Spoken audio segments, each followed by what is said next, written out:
Oke, selamat datang Dr. Mahendra di podcast Kata Anak Jenderal, suara kesehatan dari generasi Sudirman. Oke, langsung saja ya dok ya, Dr. Mahendra Awaludin Romdron, spesialis radiologi kedokteran gigi. Betul. Nah, ini mungkin masyarakat belum banyak yang tahu nih dok, karena di bidang kedokteran gigi kan kita punya banyak sekali spesialisasi ternyata kan. Betul. Nah, untuk spesialis radiologi kedokteran gigi ini fokusnya atau khusus untuk menangani kasus yang seperti apa sih dok? Mungkin bisa diceritakan. Ya, spesialis radiologi kedokteran gigi memang ini adalah salah satu spesialis yang langka gitu ya Kenapa langka nih, dok? Indonesia gitu, terlebih di Indonesia karena masih baru ada sekitar 100 lebih gitu.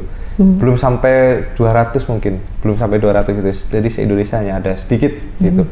Nah, spesialis radiologi kedokteran gigi ini dia adalah suatu cabang ilmu dari kedokteran gigi yang khususnya berkaitan dengan pembuatan citra. Citra itu semacam pengambilan foto ronsen dan juga keilmuannya juga berkaitan dengan interpretasi atau pembacaan foto ronsennya gitu. Hanya saja memang spesialis radiologi kedokteran gigi ini belum mengarah ke intervensi. Artinya kita tidak bisa melakukan pengobatan seperti yang spesialis radiologi umum seperti itu. Oke, jadi spesialis radiologi kedokteran gigi ini fokus untuk interpretasi dari hasil membaca ronsen di kasus-kasus kedokteran gigi. Betul. Nah, ini jadi menarik nih. Mungkin masyarakat jadi ada yang bertanya, loh, memang perawatan gigi itu membutuhkan ronsen ya dok ya? Karena kan kita taunya kalau ronsen ya kadang ronsen dada, ronsen kepala mungkin atau bagian tubuh yang lain. Nah, untuk ronsen gigi ini kira-kira diperlukan untuk kasus-kasus seperti apa ya dok? Ya, jadi hampir seluruh tindakan perawatan kedokteran gigi itu butuh foto ronsen. Oke, seperti apa contohnya? Misalnya, contoh pada bidang konservasi gigi itu biasanya mereka melakukan perawatan, teman-teman spesialis konservasi gigi ini biasanya melakukan perawatan saluran akar. Perawatan saluran akar itu pasti butuh yang namanya foto ronsen, karena mereka akan melihat bagaimana kondisi saluran akarnya, kemudian bagaimana penyebaran infeksi yang ada di ujung akarnya gitu. Nah, itu butuh foto ronsen. Selain itu juga yang sering kali mendapatkan rujukan itu dari teman-teman bedah mulut. Ya, spesialis bedah mulut ini sering kali melakukan rujukan untuk pengambilan gigi bungsu. Nah, biasanya mereka melakukan prosedur odontektomi, SOP-nya pasti butuh foto ronsen. Seperti itu. Itu contohnya. Gitu. Kemudian, masih banyak lagi sih sebetulnya gitu. Tapi yang kadang masyarakat masih bingung ya dok ya, ketika disuruh untuk melakukan pemeriksaan foto ronsen nih dok ya, misalnya kita ke dokter gigi kemudian mendapatkan rujukan untuk pemeriksaan ronsen gitu. Sebenarnya bagaimana sih cara dari para dokter gigi spesialis radiologi ini untuk bisa membaca atau menginterpretasikannya gitu dok? Karena kita sebagai masyarakat awam kadang ngelihatnya ini cuma gambaran hitam semua gitu, putih semua. Ini cara bacanya gimana gitu? Atau yang dilihat tuh apa dok gitu? Apakah di rongga mulut itu ada hal-hal yang tidak bisa dilihat sampai harus dilihat pakai ronsen gitu? Nah, gimana dok? Ya, jadi radiologi kedokteran gigi itu memang salah satu hal yang penting ya sebagai pemeriksaan lanjutan. Karena pemeriksaan utamanya kan pasti pemeriksaan klinis. Kita melihat langsung gitu kan sebagai dokter gigi. Nah, kemudian ada beberapa hal yang tidak bisa kita lihat. Dokter gigi ini nggak bisa melihat beberapa kondisi. Misalnya tadi, seperti infeksi yang ada di dalam rongga mulut, itu kan tidak terlihat kadang-kadang. Kita sebut sebagai infeksi periapikal misalnya, seperti itu. Abses periapikal, kista periapikal, itu kan tidak terlihat secara langsung kadang-kadang. Gitu. Jadi memang butuh yang namanya foto ronsen. Gitu. Nah, pemeriksaan foto ronsen ini sangat-sangat membantu teman-teman dokter gigi untuk melakukan perencanaan perawatan, mungkin juga melakukan evaluasi dari setelah dilakukan tindakan kemudian dilakukan evaluasi. Nah, itu memang butuh seperti itu gitu untuk mengukur bagaimana keberhasilan perawatannya dari teman-teman dokter gigi yang melakukan tindakan-tindakan kedokteran gigi tadi itu. Gitu. Jadi memang butuh foto ronsen itu karena ada banyak hal yang tidak terlihat secara langsung atau secara klinis. Gitu. Seperti tulang itu kan tertutup dengan gusi. Yang kita lihat dari luar itu kan gusinya pasien itu. Sedangkan tulangnya itu tidak bisa terlihat. kayak gitu. Makanya butuh yang namanya foto ronsen. Seperti itu. Ya, baik. Jadi yang mungkin perlu dipahami oleh masyarakat nih, ternyata di rongga mulut itu banyak benda-benda tak kasat mata gitu ya dok ya. Ya nggak bisa kelihatan gitu. Karena kita sebagai pasien atau masyarakat umum itu melihatnya kalau di rongga mulut mungkin hanya ada gigi, gusi, lidah gitu. Tapi setelah dilakukan pengambilan foto ronsen bisa terlihat jaringan-jaringan atau jaringan lunak, keras gitu yang tidak terlihat dan membantu diagnosis ya. Kalau misalnya selain untuk mendukung diagnosis ya dok ya, apakah pemeriksaan ronsen ini juga diperlukan untuk perawatan-perawatan yang misalnya keperluannya misalnya untuk estetik gitu dok, kayak bikin behel misalnya ya, kan beberapa kasus behel sepertinya perlu difoto ronsen. Nah itu kebutuhannya atau fungsinya untuk apa tuh dok? Salah satu yang juga sering memberikan rujukan ya kepada kami itu adalah teman-teman spesialis ortodonsi. Nah, spesialis ortodonsi ini kan dia akan memberikan treatment atau perawatan pemasangan bracket atau behel. Nah, pada saat pemasangan behel itu kita biasanya melakukan analisis terlebih dahulu gitu. Jadi analisis bagaimana kondisi giginya dengan tulangnya, apakah sinkron gitu, ataukah bisa dilakukan perawatan lanjutan yang lain. Nah, foto ronsen ini sangat-sangat membantu teman-teman spesialis ortodonsi untuk tadi menganalisis bagaimana hubungan gigi dengan tulangnya. Seperti itu. Baik. Dok Mahi, berarti kan pemeriksaan radiografi itu kan memiliki fungsi untuk membantu rekan sejawat di bidang kedokteran gigi yang lain untuk membantu proses diagnosis dan juga rencana perawatan begitu ya. Tapi kalau untuk pasiennya, apakah ada manfaat langsung gitu yang bisa mereka peroleh dari hasil ronsen gigi ini dok? Ya, jadi foto ronsen itu sebetulnya adalah hak milik dari pasiennya ya.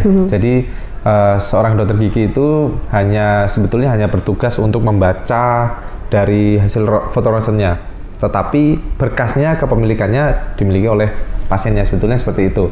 Nah, kemanfaatannya selain dari sejawat ya, dokter gigi ini kan tidak serta-merta melakukan foto ronsen itu hanya terlokalisir satu gigi saja.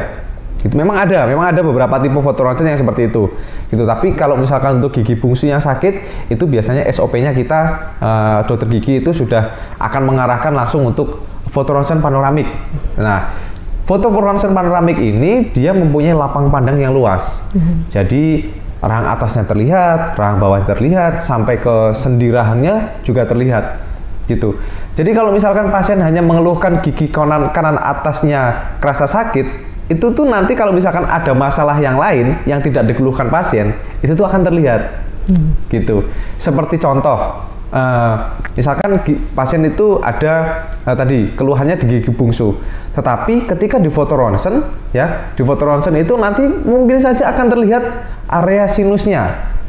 Nah, di area sinus itu kadang-kadang ada beberapa kondisi yang boleh dibilang pasien ini mengalami sinusitis, misalnya seperti itu. Dan itu tuh nggak dikeluhkan pasien. Pasien itu mengeluhkannya hanya gigi bungsu saya sakit dok, kayak gitu. Tetapi ketika di foto ronsen, muncul gambaran yang agak gelap gitu ya, agak gelap menuju ke terang gitu di area sinusnya. Nah, itu tanda-tanda adanya penyakit lain yaitu sinusitis. Gitu. Jadi ada beberapa kondisi lain yang bisa kita temukan dari foto ronsen tersebut. Kayak begitu. Nah, bahkan juga ada beberapa hal-hal unik yang bisa kita temukan dari foto ronsen itu. Contohnya kayak gimana itu dok? Contohnya adalah pemasangan susuk. Waduh, itu gitu. Bisa juga. Bisa kita lihat dari foto ronsen. Nah, ini menarik nih, karena ternyata di ronsen gigi itu bisa membaca begitu ya, ada temuan-temuan yang berupa hal-hal seperti itu.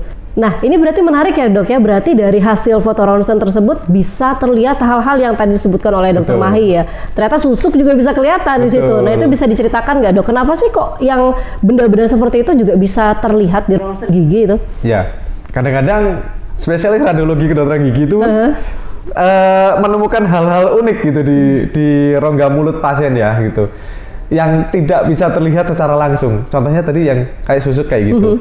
Susuk itu kan kalau terlihat di dalam foto ronsen itu gambarannya putih atau kita sering sebut sebagai radiopak. Itu ukurannya paling kecil banget gitu ya. Tapi karena dia adalah suatu benda padat ya, dan mungkin kepadatannya lebih tinggi daripada tulang. ketika sinar X itu memapar area rongga mulut dan ada semacam susuk gitu ya, misalkan susuk itu adalah benda padat itu tadi, pasti akan terlihat. Gitu, pasti akan terlihat. Iya. Dan kami beberapa kali memang menemukan ada susuk yang cuma ada di sini, ada juga ada yang di sini dan di sini, itu banyak banget ya. Kalau yang seperti itu gitu. Ya, jadi sekarang kita paham ya bahwa pantangan orang yang memiliki susuk itu bukan cuma tidak boleh makan sate ya dok sekarang ya, tapi tidak boleh ronsen juga. Tidak boleh ronsen ya, karena itu akan bisa terlihat sekali ya dok. Iya, akan terlihat sekali. Dan ini kan kita nggak akan bilang ke pasiennya kan, maksudnya Bu, pasang susuk ya? Enggak kayak gitu. Tapi udah tahu ya dok ya. Dia aja sambil ketawa-ketawa gitu. Oh iya. Apalagi kalau ternyata lokasinya memang di bagian-bagian tubuh wajah tertentu gitu ya kan. Oke, perlu hati-hati nih yang memasang susuk ya kalau misalnya ingin ronsen gigi jadi bisa kelihatan ya. Mendekati peramal gitu. Baik. Oke, dok, tadi kan Dokter Mahi sempat menyebut panoramik gitu ya. Nah, mungkin bisa dijelaskan juga nggak dok ya, ada beberapa jenis foto nggak di ronsen gigi gitu? Apakah semua ronsen gigi itu bisa ngambil semua keseluruhan di rongga mulut atau bagaimana nih jenis-jenisnya? Ya, jadi jenis-jenis foto ronsen yang ada di kedokteran gigi itu ada, kalau kita breakdown secara garis besar ya, itu ada 2 macam. Ada yang konvensional, ada yang digital, kemudian ada yang 2 dimensi, ada yang 3 dimensi. Gitu. Breakdownnya hanya seperti itu sih sebetulnya, tapi memang ada beberapa sub-subnya gitu. Misalkan yang 2 dimensi itu tadi yang seperti saya sampaikan, ada yang panoramik. Panoramik itu melihat secara keseluruhan rongga mulut kita, dari mulai tadi maksila atau rahang atas, rahang bawah, kemudian sendi rahang. Kemudian ada juga yang disebut sebagai fotosefalometri, yang biasanya teman-teman spesialis ortodonsi merujuk, itu dia nantinya akan digunakan untuk menganalisis lengkungnya, menganalisis tulangnya dan sebagainya. Dan kemudian ada yang namanya ronsen periapikal. Ronsen periapikal ini dia hanya spesifik pada beberapa gigi saja, bisa melihat sampai 3-4 gigi, tapi dia akan melihat detail dari mulai mahkota giginya, kemudian akarnya, kemudian jaringan-jaringan pendukung gigi, itu akan terlihat lebih detail.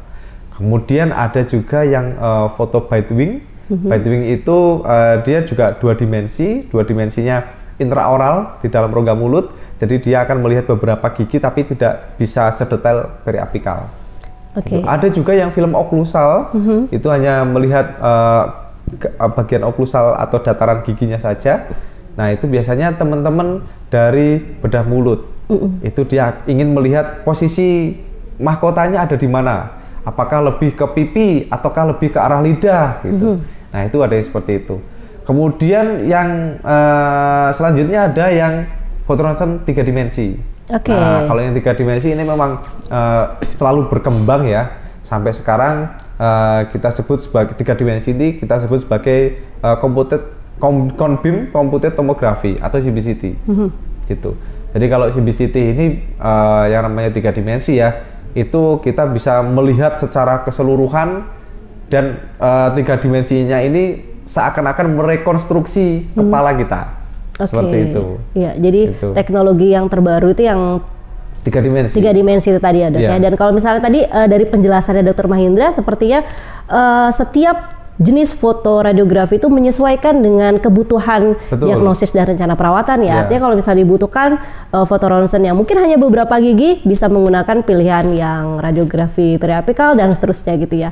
Mungkin hari ini Dr. Mahi nggak membawa contoh-contohnya, tapi kita sudah akan tampilkan gambar-gambar terkait jenis-jenis radiografi tadi ya. Oke, dok, kalau misal bicara tentang pengambilan foto radiografi ya, yang mungkin juga perlu diluruskan gitu pemahaman masyarakat mungkin ya. Kalau ngambil foto ronsen itu kan pakai sinar-sinar X ya dok ya. Betul. Itu apakah memiliki dampak begitu atau mungkin ada proteksi-proteksinya nggak dok? Kalau misalnya kita ngambil foto ronsen gigi, seperti kalau kita ngambil ronsen dada atau bagian tubuh yang lebih besar, itu kan biasa kita pakai pelindung ya dok. Nah kalau gigi karena mungkin cuman kecil, apa butuh pelindung juga atau gimana dok? Yang namanya sinar X atau radiasi itu memang memberikan dampak kepada tubuh kita, yang kadang-kadang dampak itu pun tidak bisa kita sadari, gitu.